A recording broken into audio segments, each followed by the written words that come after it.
Hello friends, welcome to our YouTube channel one stop mathematics. ठीक है, तो last lecture में जो हम डिस्कस कर रहे थे वो इंटीग्रल कैलकुलस के बारे में डिस्कस कर रहे थे। जैसा कि आपको बताया भी था उसमें मैंने कि वो आपका इंटीग्रल कैलकुलस का लास्ट लेक्चर था। ठीक है, और मैंने आपको बताया था कि हम अब जो आगे पढ़ेंगे वो 3 टॉपिक्स को लेके चलेंगे, जैसे vector calculus, complex analysis and Laplace transformation means LT। तो आप ध्यान से पढ़िए, ये तीनों ही जो टॉपिक हैं वो बहुत स्कोरिंग टॉपिक हैं, but in this video we discuss about vector calculus. ठीक है ना, तो वेक्टर कैलकुलस के बारे में हम इस वीडियो में डिस्कस करेंगे। ऐसे ही आपको वीडियो मिलती रहेंगी जो कि अदर फॉर्मेट की होंगी।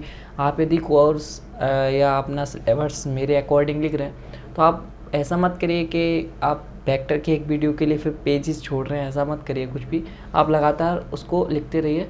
आपको एक पेज, जैसे मैं जो पढ़ा रहा हूँ ना फ्रेंड्स, वो आपको MSc एंट्रेंस का पढ़ा रहा हूँ। जैसे आपको यदि आपको नोट्स बनाने का ज़्यादा है, आप चाहते हैं कि नोट्स बनाऊँ मैं, आप बनाना चाहते हैं, तो अभी मैं कुछ आफ्टर 1 मंथ या आफ्टर 1.5 मंथ के बाद मैं IIT JAM का कोर्स भी डिटेल्स आपको दूंगा, वो भी फ्री रहेगा आप लोगों के लिए। ठीक है, तो आप उसे फॉलो कर सकते हैं और आप अपने नोट्स भी बना सकते हैं। ठीक है, तो वहाँ पे मैं डिटेल में आपको हर चीज़ पढ़ाई जाएगी, तो उसे आप फॉलो कर सकते हैं। बट हियर आप बस कॉन्सेप्ट को समझने का ट्राई करें एंड ज़्यादा से ज़्यादा जो क्वेश्चंस हैं वो खुद में लगाने का ट्राई करें। ठीक है ना, तो यही आपको यहाँ पे करना है, बिकॉज आपके पास इतना टाइम्स नहीं है या टाइम नहीं है जिससे आप किसी भी कॉन्सेप्ट को बहुत ज़्यादा डीपली या किताब से पढ़ रहे हैं या एक ही कॉन्सेप्ट के बहुत ज़्यादा क्वेश्चन लगा रहे हैं। तो ऐसा आपको बिल्कुल नहीं करना है। आपको बहुत ज़्यादा क्वेश्चन लगाने हैं, ये बात सही है, बट अलग अलग टॉपिक्स के लगाने हैं। ठीक है ना, एक ही टॉपिक्स के आप ज़्यादा क्वेश्चन लगाओगे और दूसरे टॉपिक के आप नहीं लगाओगे तो आपको बहुत ज़्यादा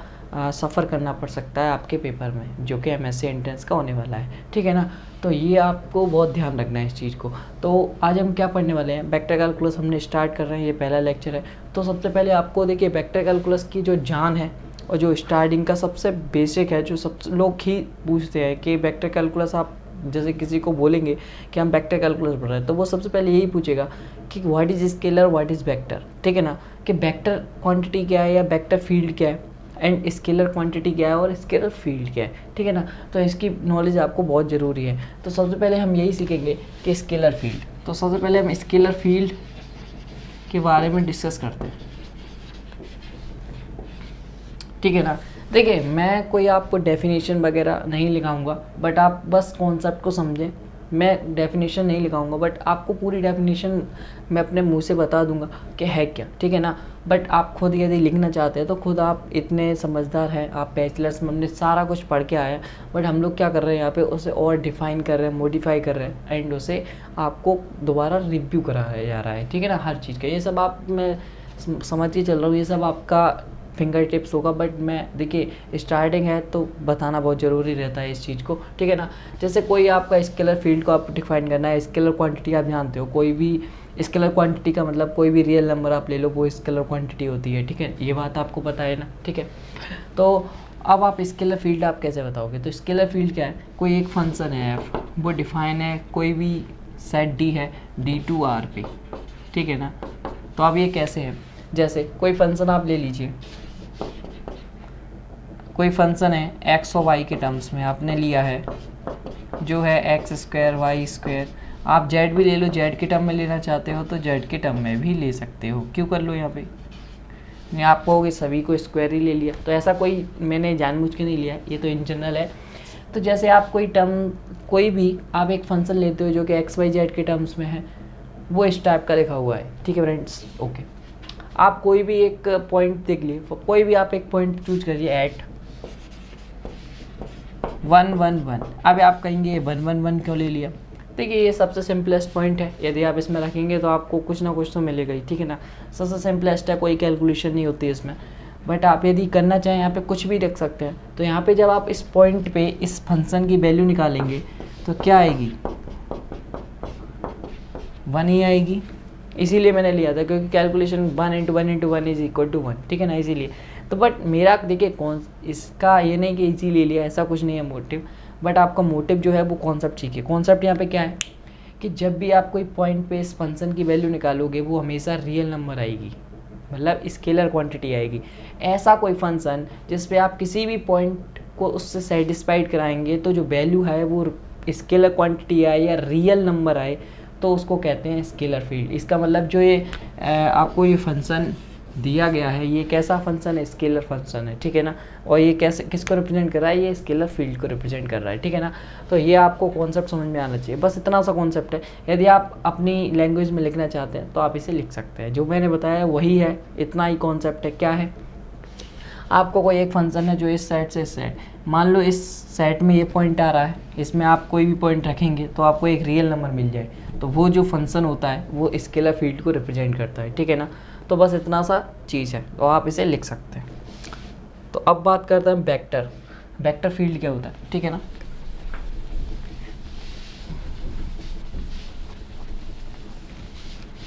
आई होप ये सब आपको पता होगा, ठीक है ना। तो इसको चीज़ को मैं इतना डीपली ले नहीं जा रहा, जो चीज़ आपको बताने की होगी वो मैं अच्छे से, बहुत अच्छे से डिफाइन करूँगा, ठीक है ना। तो अब बात करते हैं वेक्टर फील्ड की।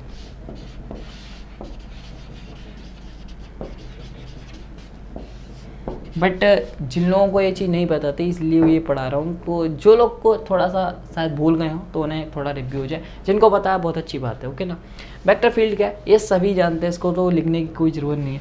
देखिए क्या, एक्स आई कैप, यहाँ पे वेक्टर लगाना बहुत मस्ट है। मैंने वहाँ पे इससे पहले जो स्केलर बताया था उस पर आप वेक्टर नहीं लगाते हैं, ठीक है ना, वहाँ पे मैंने लगाया भी नहीं था। तो वो ऐसे भी आप, बहुत से लोग ऐसे भी पहचान लेते हैं, यदि जिस पे वेक्टर लगाए तो वो क्या होता है, वेक्टर क्वांटिटी होती है, और जिस पे ये साइन नहीं लगा है वो क्या होता है, स्केलर क्वांटिटी होती है। तो आप ऐसे भी पहचान सकते हैं, ठीक है ना। तो ये बात आपको पता है, ये सब मैं जान के चल रहा हूँ। Y J cap plus Z K cap, ठीक है ना। ये कोई फंक्शन दिया गया है, सिर्फ सिमिलरली जैसे आपने पहले किया था वैसे ही आप इधर करिए। ऐड कोई पॉइंट लीजिए 1,1,1, मैं यही ले रहा हूँ फिर से, तो आप कुछ भी ले सकते हैं, आप फ्री हैं, ठीक है ना। आप एफ वेक्टर ऐड 1 1 1, आप वैल्यू क्या आ जाएगी, आई कैप प्लस जे कैप प्लस के कैप, ठीक है ना। यदि डेफिनेशन लिखना चाहते हैं तो लिख सकते हैं। यदि इफ़ कोई फंक्शन है जो एफ वेक्टर है, एफ वेक्टर इस फॉर्म में दिया जाता है, ठीक है ना, आई कैप जे कैप सम के कैप की फॉर्म में, तो वो आप सभी जानते हैं आई कैप जे कैप के कैप की फॉर्म में जो दिया जाता है वो फैक्ट्री फंक्शन होता है। और ऐसे भी यदि उसकी वैल्यू कोई पॉइंट पे निकालते हैं और सम आई कैप जे कैप के कैप की फॉर्म में बनने लगती है तो उसे वेक्टर फील्ड या वेक्टर क्वांटिटी कहते हैं। मतलब इसी को तो वेक्टर क्वांटिटी कहते हैं ना, और इसे वेक्टर फील्ड कहते हैं, ठीक है ना। तो ये आप समझ सकते हैं, तो ये भी सिंपल सा कॉन्सेप्ट था। तो अब बात करते हैं फ्रेंड्स, आप कर्व एंड कर्व का पैरामीटराइजेशन कैसे करेंगे। वैसे कर्व और कर्व का पैरामीटराइजेशन मैंने बताया हुआ है, आप इंटीग्रल कैलकुलस की जो वीडियोस हैं उसमें कर्व और सरफेस का मैंने फुल डिटेल्ड बताया हुआ है, तो आप वहाँ पे भी कर सकते हैं, इसलिए मैं ज़्यादा डिटेल में जाऊँगा नहीं। आपको बस पैरामीटराइजेशन और पोजीशन वेक्टर कैसे लिखता है कोई कर्व के लिए पैरामीटराइजेशन फॉर्म में, तो उसे मैं बताने वाला हूँ, वो बहुत अच्छे से समझिएगा। देखिए पैरामीटराइजेशन मैंने हर कर्व का, जो मैं कर्व लूँगा यहाँ पे या सरफेस लूँगा, तो वो मैंने पैरामीटराइजेशन अपने इंटीग्रल कैलकुलस के लेक्चर्स में बताया हुआ है। जो फ्रेंड्स हमारे नए जुड़े हैं या जो पुराने हैं, पुराने लोग जो हमसे जुड़ चुके हैं पहले से ही हमारी वीडियो फॉलो कर रहे हैं, तो वो तो जानते ही हैं, उन्होंने इंटीग्रल कैलकुलस की वीडियोस देखी होंगी हमारी, तो उन्हें तो नॉलेज होनी चाहिए। बट जो हमसे नए जुड़े हैं फ्रेंड्स, तो मैं बता दूं आपको, हम लोग MSc एंट्रेंस के लिए आपको क्रैश कोर्स प्रोवाइड करा रहे हैं, जो कि बिल्कुल फ्री है 2020 ईयर के लिए। तो आप इसको ज्वाइन कर सकते हैं बिल्कुल। आप यदि MSc एंट्रेंस की प्रिपरेशन कर रहे हैं, ठीक है ना, कोई भी MSc एंट्रेंसेस है, तो आप हमारे कोर्स को ज्वाइन कर सकते हैं, जिसके लिए मैं बता दूं आपको डिस्क्रिप्शन में आपको लिंक मिल जाएगा। इंटीग्रल कैलकुलस की सारी वीडियोस अपलोड हो चुकी हैं एंड डिफरेंशियल इक्वेशन की भी सारी वीडियो अपलोड हो चुकी हैं। आप जाइए वहाँ पे एंजॉय करिए मैथमेटिक्स को, ठीक है ना। और यहाँ पे आप पहले वीडियो देख रहे हैं वेक्टर कैलकुलस का, ठीक है ना। तो जो भी मैं बता रहा हूँ वो मैं अपलोड कर चुका हूँ, बट यदि आप वो देख लेंगे तो आपको ये वीडियो बहुत अच्छी समझ में आने वाली है, ठीक है ना। तो अब हम क्या पढ़ने वाले हैं, कर्व। और कर्व की आपको पता है कर्व क्या चीज़ होती है, ठीक है ना, तो उसको मैं बताने वाला नहीं हूँ, बट पैरामीटराइजेशन जरूर बताऊँगा, ठीक है ना। कोई किसी के पैरामीटराइजेशन से आप कैसे पहचानेंगे कि ये कर्व है कि ये सरफेस है, ठीक है ना। तो ये चीज़ आप बहुत ध्यान से सीखिए।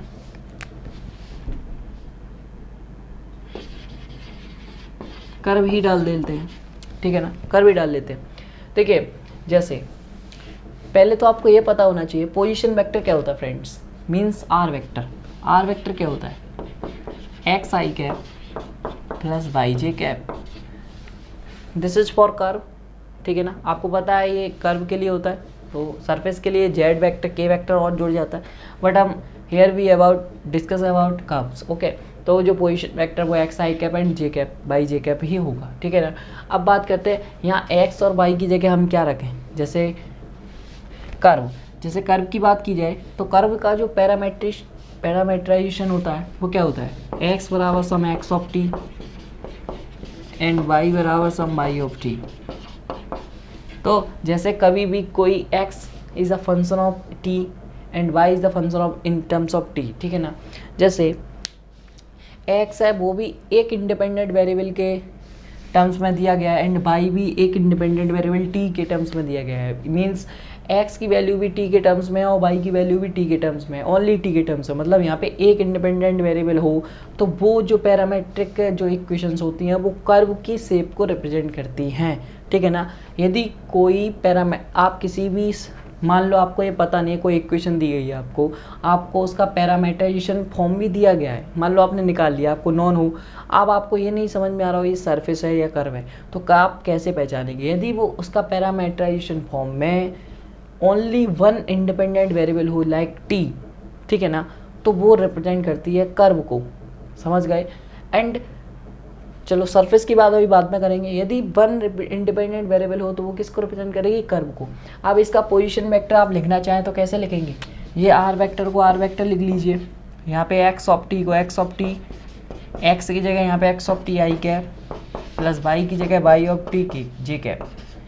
यहाँ पे अभी जेड का कोई टर्म नहीं है फ्रेंड्स, ठीक है ना, तो हम जेड की जगह कुछ नहीं लिखेंगे, इसलिए मैंने वो टर्म लिया ही नहीं है, ठीक है। यदि ये सरफेस होती है यहाँ पे तो उसमें जेड भी इन्वॉल्व होता है, तो वहाँ पे हम के कैप का भी टर्म लेते हैं विद जेड, ठीक है ना। तो आई थिंक आपको समझ में आ गया होगा, ये कर्व का पैरामीटरेशन है और ये पोजीशन वेक्टर फॉर कर्व है, ठीक है ना। तो अब जैसे आप एक एग्जाम्पल के थ्रू समझना चाहें तो सबसे सिंपल जो कर्व हम लोगों को कोई कहता है कि कोई कर्व बताइए, तो सबसे सिंपल जो कर्व है वो एक ही दिखता है हम लोगों को, सबसे पहले वो है सर्कल आपका, ठीक है ना।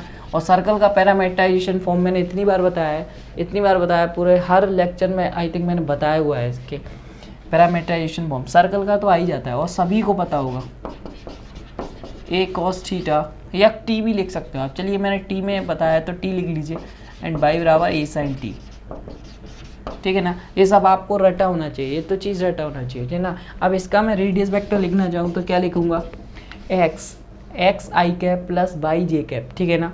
एक्स की जगह आप ए कॉस टी रखिए, a cos t I cap plus a sine t g cap, ठीक है ना। This is the radius vector for the circle, ठीक है ना। तो ये आपको याद होना चाहिए, याद होने की तो नीड ही नहीं है, ये सब चीज़ें तो आपको डायरेक्टली आप लिख सकते हो, ठीक है ना। आप ऐसे ही मैं कहूँ पैराबोला के लिए लिख के दिखाइएगा, जैसे एक्स बराबर 22, ये आपको पता है ना ये कैसे बनेगा, एक्स के ऊपर एक पैराबोला बन जाएगा। तो इसके लिए आप मैं कहूँ इसके पैरामेट्रिक इक्वेशंस क्या होंगी, तो एक्स बराबर टी, तो वाई बराबर एक्स बराबर टी स्क्वायर और वाई बराबर टी, तो इसकी पैरामेट्रिक इक्वेशन ये होंगे। आप इजीली आप ऐसे भी कर सकते थे, एक्स बराबर टी रखेंगे तो वाई बराबर रूट टी आ जाएगा, तो कोई दिक्कत नहीं होगी, वो भी सही है, ठीक है ना। आप इसका रेडियस वेक्टर लिखना चाहें तो क्या होगा, एक्स बराबर टी स्क्वायर आई कैप प्लस टी जे कैप, ठीक है। This is the radius vector for the parabola x बराबर वाई स्क्वायर। यदि वाई बराबर एक्स स्क्वायर का करते हैं तो उसमें आप बदल देना, कोई दिक्कत नहीं होगी, ओके। तो वो भी आपका रेडियस वेक्टर हो जाएगा, ठीक है। पोजीशन वेक्टर या रेडियस वेक्टर एक ही चीज़ होती है, which is denoted by R vector, okay ना। आप यदि किसका लिखना चाहो, वाई बराबर एक्स स्क्वायर का, ठीक है, तो इसमें एक्स बराबर टी मानिएगा एंड वाई बराबर आपका आ जाएगा टी स्क्वायर। देखिए यहाँ पे एक्स भी एक ही इंडिपेंडेंट वेरिएबल है एंड वाई भी एक ही इंडिपेंडेंट वेरिएबल टी से टर्म्स में आ रहा है, तो आप रेडियस वेक्टर जब लिखेंगे उसमें भी एक ही इंडिपेंडेंट वेरिएबल आएगा टी, तो वो जो रिप्रेजेंट करता है वो कर्व को रिप्रेजेंट करता है, ठीक है ना। तो आई थिंक आपको कर्व की जो पैरामेट्रिक रिप्रेजेंटेशन है वो समझ में आई, आपको रेडियस या पोजीशन वेक्टर समझ में आया, ठीक है ना। तो यही मेरा इस लेक्चर में मेरा टास्क रहेगा या आपका भी टास्क रहेगा कि ये जो चीज़ें हैं वो बहुत अच्छे से समझी जाए, ठीक है ना। ये आप ये जो पहला लेक्चर है या दूसरा लेक्चर है या तीसरा लेक्चर है, ये तीनों लेक्चर्स की जो वीडियोस आने वाली हैं ये आप बहुत अच्छे समझिए, क्योंकि इन तीनों लेक्चर्स का जो यूज है ये यूज़ नहीं है कि आप यहीं पे पढ़ लीजिए और पेपर में मिलेगा, ऐसा नहीं है। ये पूरे वेक्टर कैलकुलस में चलता रहेगा। इनका यूजेस पूरे वेक्टर कैलकुलस में कभी भी हम इमीडिएटली या सडनली यूज़ कर सकते हैं, ठीक है ना। तो इस चीज़ को आप ध्यान रखें।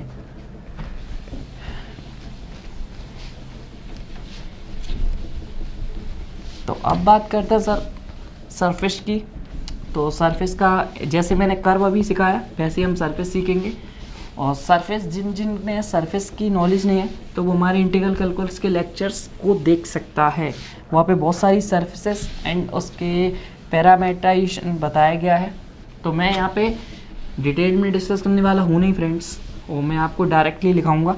यदि आपको उनकी कहाँ से आया कैसे आया वो भी पूछना है तो मैं कहूँगा वो उस पर आप अभी मत जाइए, उसको मैं डिटेल में, खैर मैंने वहाँ पे भी नहीं बताया बट थोड़ा सा आपको हिंट दिया गया है कि आपको आता कैसे, ठीक है ना। तो आप ना जाएं तो बेटर रहेगा, बिकॉज आप एफएससी एंट्रेंस में पार्टिसिपेट करने वाले हैं। आप कोई ऐसा एग्ज़ाम नहीं दे रहे हैं कि 1 साल बाद आता है। ये बहुत ध्यान से और अच्छे से करके आइएगा, आपको इतना डीप जानने की कोई नीड नहीं है, ठीक है ना। ओके, तो आपको सबसे पहले सरफेस को आप कैसे पहचानोगे, ठीक है ना।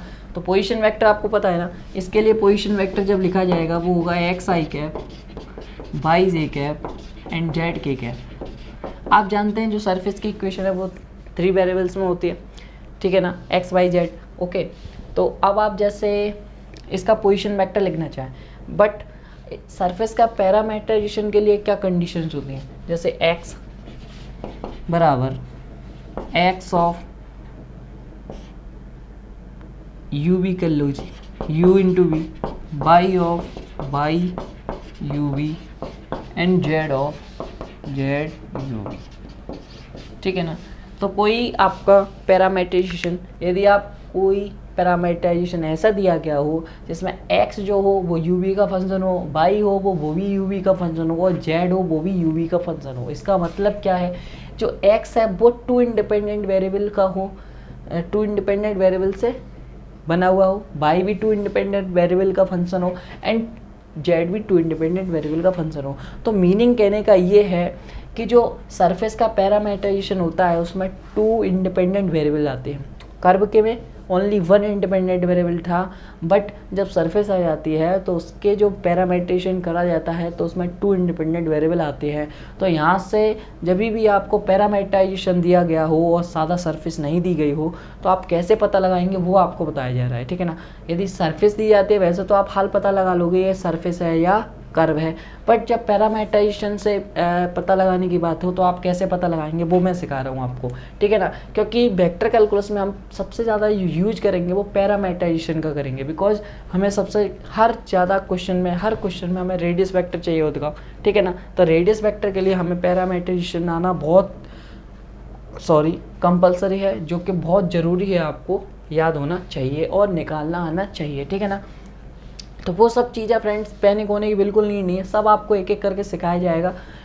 कुछ इंपॉर्टेंट शेप्स हैं जिनका पैरामीटराइजेशन में इंटीग्रल कैलकुलस में आपको सिखा चुका हूँ, बट उनका आप वहीं से ट्राई करिए, वहीं से सीख जाएं आप, ठीक है। बट यहाँ पे एक बार मैं और रिव्यू दे रहा हूँ और उसको बता दे रहा हूँ आपको, ठीक है ना। तो आप इतना तो समझ गए ना कि x बराबर x भी 2 इंडिपेंडेंट वेरिएबल का फंक्शन हो, y भी 2 इंडिपेंडेंट वेरिएबल का फंक्शन हो और z भी 2 इंडिपेंडेंट वेरिएबल का फंक्शन होता है।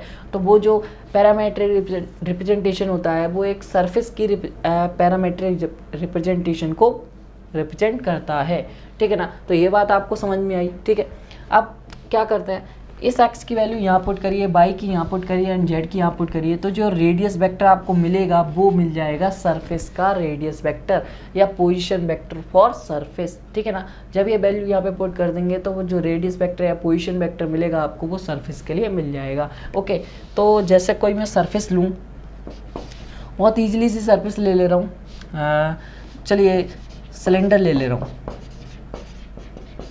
अब आप कहेंगे तो आपने फिर से सर्कल की इक्वेशन लिख दी। फ्रेंड्स जब हम थ्री डायमेंशनल प्लेन की बात करते हैं तो ये इक्वेशन एक सिलेंडर को रिप्रेजेंट करती है, और ये मैंने बताया ये कैसे करती है और कैसे आती है, तो ये पूरा डिस्कशन मैंने किया भी था आपके साथ। यदि आपको वो देखना है तो आप हमारे इंटीग्रल कैलकुलस की जो 3D प्लेन वाली जो एक वीडियो है आप उसे जाके देख सकते हैं, ठीक है ना। तो इसका हम पैरामीटराइजेशन में लिख देता हूँ। तो इसका पैरामीटराइजेशन होता है a cos थीटा या a cos t के टर्म्स में आप लिखना चाहें तो, and a sin t and z is equal to z, ठीक है ना। जो यहाँ पे वेरिएबल होता नहीं है उसी को हम वही रखते हैं, मतलब उसे हम वेरिएबल कराते हैं, मूव कराते हैं। इसका मतलब यहाँ z का टर्म्स था नहीं तो हम z को फ्री रखते हैं, उसकी वैल्यू हम कुछ भी पुट कर सकते हैं। यदि मैं x² + z² ले लेता तो हमें y को फ्री करता। तो ये आपके ऊपर डिपेंड है कि आप किसको लेते हैं। मैं हमेशा इसी को लेता हूँ क्योंकि ये मुझे ईजी लगता है, आप किसी और को भी ले सकते हैं, ठीक है ना। तो ये आपका क्या है, ये आपका पैरामीट्रिक रिप्रेजेंटेशन है फॉर द सिलेंडर। और सिलेंडर की इक्वेशन क्या होना चाहिए इस पैरामीट्रिक रिप्रेजेंटेशन के लिए, x² + y² = a², ठीक है ना। अब ये पैरामीट्रिक रिप्रेजेंटेशन जो है वो इस सिलेंडर का कैसे हो गया, तो वो चीज़ देखिए यहाँ पे क्या आ रहा है, कितने इंडिपेंडेंट वेरिएबल आ रहे हैं, इसमें एक है, इसमें एक है, ये देखिए 2, ठीक है ना। तो ये पूरा जो रिप्रेजेंटेशन है वो 2 इंडिपेंडेंट वेरिएबल को रिप्रेजेंट कर रहा है, एक t भी है और एक z भी है, ठीक है ना। यहाँ पे z की वैल्यू क्या है 0 और यहाँ पे t की वैल्यू 0, ठीक है ना। यहाँ पे t का कोई टर्म नहीं आया, इसका मतलब यहाँ पे t की वैल्यू 0 होगी कुछ, ओके। तो आप ऐसा समझ सकते हैं। बट ये जो इन तीनों की वैल्यू है वो किन 2 इंडिपेंडेंट वेरिएबल डिपेंड कर रही है ना। तो ये जो पैरामीट्रिक रिप्रेजेंटेशन है वो सरफेस को डोनेट कर रहा है या डिनोट कर रहा है, ठीक है ना। तो ये आप आसानी से समझ सकते हैं। अब इसका हम रेडियस वेक्टर लिखना चाहें तो कैसे लिखेंगे, xi तो x की जगह आप a cos t,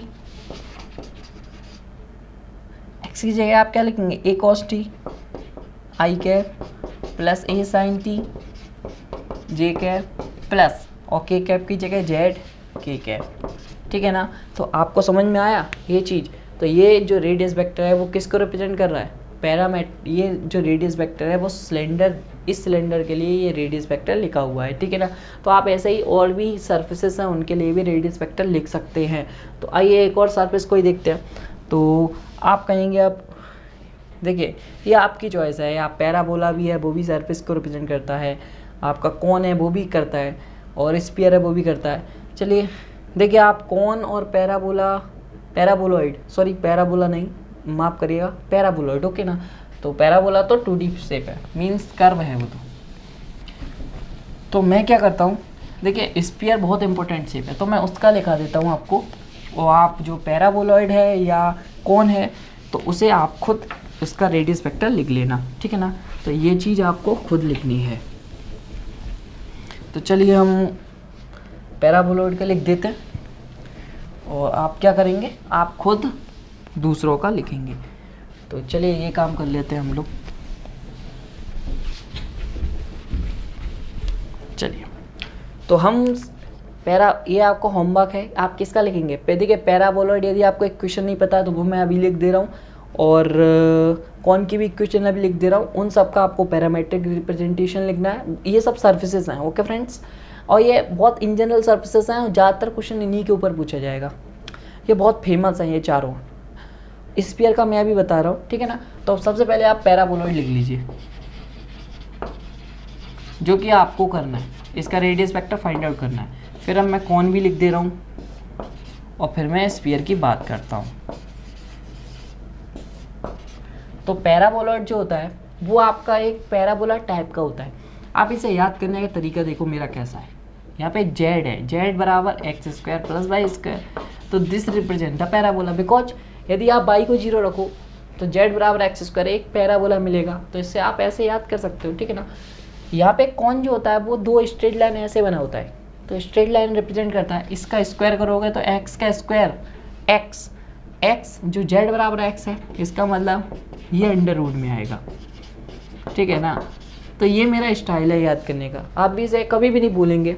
ये 2 लाइन को रिप्रेजेंट करता है, मतलब ये ऐसे बनता है ये शेप। यदि आप मेरी प्रीवियस वीडियो देखेंगे ये ऐसे बनता है और ये ऐसे बनता है, ठीक है ना। ये मैंने बहुत इजीली जल्दी से बनाया है, ये ऐसे नहीं जाता, ये ऐसे होता है बट घुमा दिया जाता है नेक्स्ट, ठीक है ना। तो वो आप देख लेना। तो यहाँ पे पैराबोला टाइप बन रहा है, तो ये देखिए एक्स स्क्वायर रिप्रेजेंट कर रहा है, मतलब 22 को आप जब जीरो करेंगे ना किस प्लेन में, एक्स जेड प्लेन में, तो ये पैराबोला रिप्रेजेंट करने लगता है। और जब यहाँ पे बाई एक्स जेड प्लेन की ही बात कर रहा हूँ, बाई जीरो हो जाता है, तो ये जब प्लस माइनस एक्स को रिप्रेजेंट, और प्लस माइनस एक्स एक लाइन है जो कि ये लाइन जाती है। तो मैंने फिर भी आपको एक ग्रिप भी दे दिया कि कैसे बने हैं, तो वो आप समझ लेना। अब स्फीयर की बात करते हैं। स्फीयर का देखिए कॉन्सेप्ट सीधा सा है, एक जो सभी लोग जानते हैं, तो ये होती है, ठीक है ना। तो ये स्फीयर होता है, ऐसा बना होता है, जिसकी इक्वेशन जो होती है वो ये होती है, X square plus Y square plus Z square is equal to rho square. Exactly यहाँ पे रो होता है, बट बहुत सारे लोग यहाँ पे ए स्क्वायर करके चलते हैं या आर स्क्वायर करके चलते हैं, तो वो भी सही है। तो अब बात करते हैं इसका पैरामेट्रिक रिप्रेजेंटेशन। तो x is equal to Y is equal to and Z is equal to, ठीक है ना। तो ये मैंने बहुत डिटेल में बताया हुआ है, मैं ये डायरेक्टली लिख ले रहा हूँ, आप वहाँ से चेक कर सकते हैं। तो इसका जो पैरामेट्रिक रिप्रेजेंटेशन होगा वो होता है कॉज फाई, ओके, ये होता है साइन कॉज, ठीक है। तो साइन फाई कॉस थीटा, ये भी होता है साइन फाई साइन थीटा, ठीक है ना। अब आपको एक्स वाई जेड की वैल्यूज़ मिल गई। अब ये सरफेस की कैसे हो गई, बिकॉज जो स्फीयर है वो एक सरफेस है, और ये कैसे पता हमें चल गया कि ये इजी की होंगी, ये तो बात ठीक है, ये तो हमें पता है, बट ये सरफेस को कैसे रिप्रेजेंट कर रहे हैं, ये पैरामेट्रिक फॉर्म सरफेस के लिए कैसे रिप्रेजेंट कर रहा है। देखिए आपको मैंने बताया कोई भी पैरामेट्राइजेशन है वो सरफेस को रिप्रेजेंट तब करता है जब उसके पास टू इंडिपेंडेंट वेरिएबल हों। तो इसके बाद देखिए फाई और थीटा है, फाई और थीटा है, यहाँ पे फाई है बट थीटा नहीं है, तो थीटा की हो सकता है वैल्यू क्या हो, 1, तो 1 का जब मल्टीप्लाई करेंगे तो, और पीछे मैंने ये बोला था उसमें वैल्यू जीरो नहीं फ्रेंड्स, 1 होनी चाहिए, जीरो होगा तो ओवरऑल जीरो हो जाएगा ना, इस वजह से। तो आप करेक्ट कर लेना। यहाँ पे जो थीटा का कोई भी टर्म होगा ना तो उसकी वैल्यू 1 आ रही होगी, इसलिए उसने लिखा नहीं है ना, ठीक है। तो इसका मतलब यहाँ पे भी जो वेरिएबल हैं वो इंडिपेंडेंट टू वेरिएबल होंगे, ओके। तो ये आप याद करके चलिए, बिकॉज सभी जगह क्या चल रहा है, दो इंडिपेंडेंट वेरिएबल चल रहे हैं, तो आप इस चीज़ को याद कर सकते हैं, ऐसे सोच सकते हैं। वैसे यहाँ पे कोई टर्म होता नहीं है, ओके। तो ये आप, मैंने बताया ये कैसे आते हैं ये सभी, तो वो आपको बताया गया है। और यदि आप देखना चाहें तो ये देखिए, ये एक रेडियस वेक्टर होता है रो, और इसका प्रोजेक्शन आप यहाँ देखेंगे तो एक्स जेड प्लेन में गलत बनाया है, ये 3D प्लेन की बात किया तो ये एक्स होता है, ये बाई होता है, ये जेड होता है, और ये यहाँ पे projection let this point is R, और ये जो हो जाएगा ये यहाँ पे एक परपेंडिकुलर डाला जाता है, तो फिर आपको ऐसे करना पड़ता है। तो मैंने आप वहाँ पे बहुत अच्छे से बताया गया, ये होता है rho cos phi, this is rho cos phi, this is rho sine phi, ये रो साइन फाई यहाँ जाता है आर की जगह, उसे हम यहाँ पुट कर देते हैं, ठीक है ना, रो साइन फाई दोनों की जगह, ये R cos theta R sine theta. तो ये चीज़ वहाँ पे मैंने आपको बहुत अच्छे से समझाई गई, आप जाइए इंटीग्रल कैलकुलस के हमारे लेक्चर में और वहाँ पे आप जाके देख सकते हैं। और फिर भी मैंने एक रिव्यू दे दिया, यदि आप पहले से थोड़ा बहुत वहाँ देख के आए हैं तो अभी आपको सब कुछ रिन्यू हो गया, इतनी सी चीज़ में मैंने रिन्यू करा दिया आपको, ठीक है ना।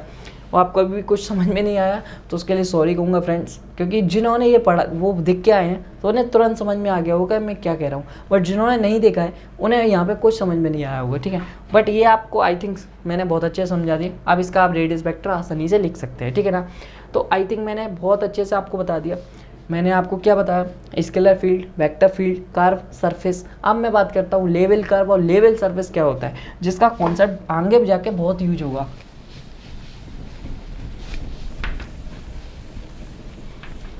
देखिए आप ऐसा मत करिए कि इस वीडियो में यदि ये समझ में नहीं आया तो आप आगे बढ़ गए, तुरंत देख जरूर लेना। आप लोग बहुत ज़्यादा वो करते हैं तो वो सही नहीं है। आप तुरंत जाके अपना जो भी डाउट्स हैं उसे क्लियर करिए। यदि आपके डाउट्स क्लियर नहीं हो रहे हैं, कोई भी प्रॉब्लम है, तो आप इस नंबर पे आप अपने डाउट्स को भेज सकते हैं, हमारे साथ शेयर कर सकते हैं, ठीक है ना। आप मेरा व्हाट्सअप नंबर है 9997546276, ओके। तो इस पर आप व्हाट्सअप भी कर सकते हैं हमें, ओके। तो अब हमें क्या करना है फ्रेंड्स, अब हमें पढ़ना है level surface and level curves. तो पहले लेवल कर्व्स की बात करते हैं।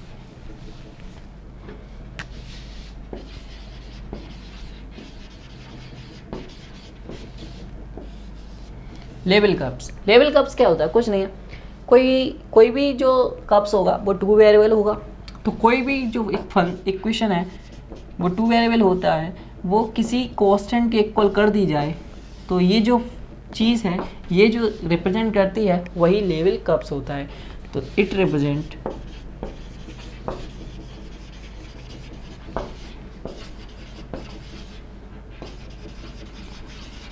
अभी बहुत अच्छे से समझाऊंगा। अभी क्या है समझिए, कोई आपको एक फंक्शन दिया जाता है जो कि क्या है, टू वेरिएबल फंक्शन है, उसको मैं किसी कांस्टेंट फिक्स्ड कांस्टेंट के इक्वल कर दूं तो वो जो इक्वेशन है वो रिप्रेजेंट करती है लेवल कर्व को। वो क्या होना चाहिए, टू वेरिएबल होना चाहिए। यदि वो टू वेरिएबल है तो वो कर्व को रिप्रेजेंट करेगी। और लेवल सर्विस की बात की जाए,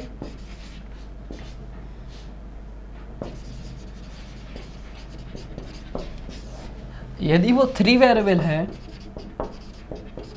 और वो किसी कांस्टेंट के इक्वल कर दी जाती है तो वो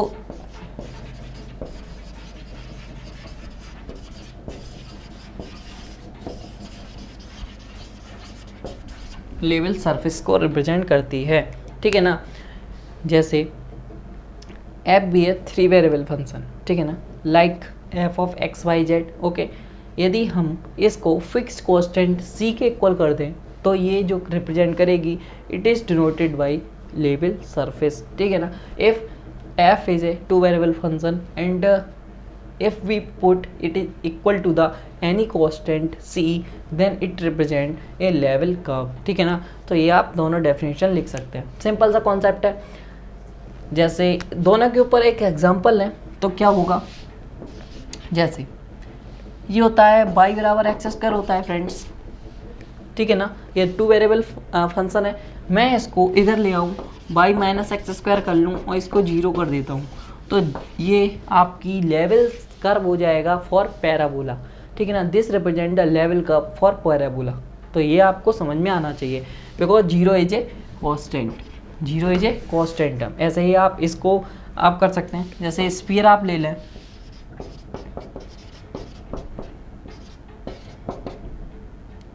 वन, तो आपका एक्स वाई जेड में तो इक्वेशन तो पहले से ही लिखा हुआ है और वो वन के इक्वल है, तो ये तो पहले से आपकी क्या है, लेवल सरफेस, ठीक है ना। तो इसमें आपको कुछ भी इधर उधर नहीं लाना है। एक्स वाई जेड का जो फंक्शन है वो कांस्टेंट के इक्वल है, तो ये जो रिप्रेजेंट, ये जो इक्वेशन है वो क्या कर रही है, वो एक लेवल सरफेस को रिप्रेजेंट कर रही है। तो आई थिंक अब आपका सारा कॉन्सेप्ट क्लियर हो जाएगा। तो ये मैंने क्यों पढ़ाया ये आपको बताऊँगा कि ये जो होता है ना, वो चलिए वो बाद में बताऊंगा। ये नॉर्मल में बहुत ज़्यादा डेल ऐप के जो आपका डायरेक्शनल डेरिवेटिव होता है ना, आई होप आपने नाम सुना होगा, डायरेक्शनल डेरिवेटिव और पार्शियल डेरिवेटिव, ये सब पढ़ा होगा आपने। तो डायरेक्शनल डेरिवेटिव इसके नॉर्मल होता है ना, ठीक है ना, डेल ऐप के नॉर्मल होता है क्या, लेवल कर्व या लेवल सरफेस, ठीक है ना।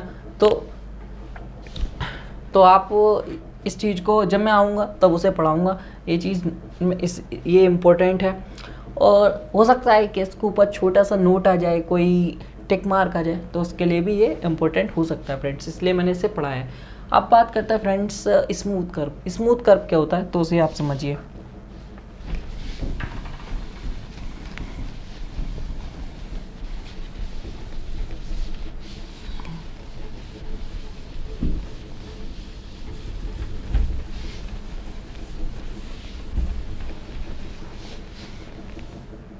चलिए, स्मूथ कर्व क्या होता है।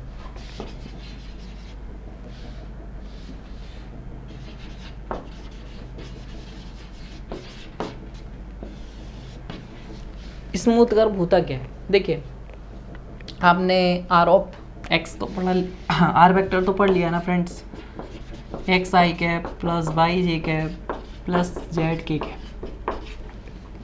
इसमें एक्स वाई जेड की आप कोई भी वैल्यू पुट करेंगे, ठीक है ना, देन आर वेक्टर आपको मिल जाएगा। ओके, तो जो स्मूथ कर्व होता है उसमें क्या होता है, जो आर डैश वेक्टर है, लाइक जो आर वेक्टर है वो आपको मान लो टी के फंक्शन में मिल रहा है, ठीक है ना, जो X of T, Y of T, Z of T के टर्म्स में लिखा हो, मतलब तो आर डैश टी आप निकाल लें।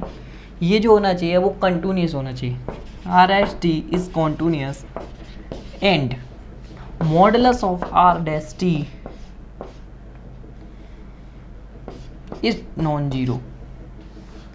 ये दोनों कंडीशन से यदि सेटिस्फाइड हो जाती हैं तो मैं क्या कहूँगा, जो कोई भी कर्व है जिसका या कोई भी सरफेस है वो जिसका आर ऑफ टी ये लिखा हुआ है वो क्या है, स्मूथ है। ठीक है ना। कैसे